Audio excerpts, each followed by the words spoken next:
Apollo didn't go to the moon because no electronics can touch the Van Allen belt without failing immediately.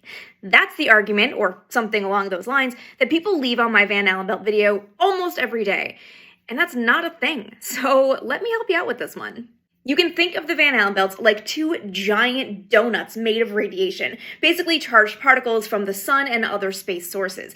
The inner donut goes from about 310 miles to 3,500 miles, or 500 kilometers to 5,500 kilometers.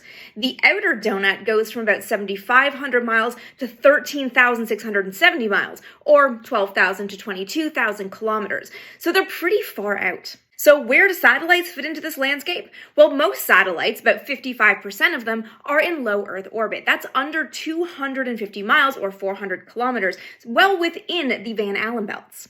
There's a small number that are in kind of medium Earth orbit, about 10% of all satellites. The rest of the satellites are in geosynchronous or geostationary orbits. They're different types of orbits, but since we're really talking about distance from the Earth today, we can treat them the same, because everything in that realm is beyond 22,330 miles, or 35,786 kilometers. As of February 2024, there were 562 different satellites in geostationary or geosynchronous orbits. That is above the Van Allen belts, which means they had to go through the Van Allen belts to get there, right? Radiation is bad for satellites, but there is radiation shielding that can protect them and extend their useful lifetime while they're in this harsh space environment. The real danger when we're talking about radiation is things like solar flares and other big events that can drastically increase the radiation environment for a short period of time. So what are those satellites that have gone through the Van Allen belt and are orbiting well above them?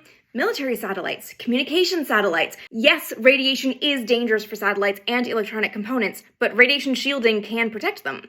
That's how we have things like satellite TV. DirecTV and Intelsat have a bunch of satellites in these high Earth orbits. I hope that clears it up a bit.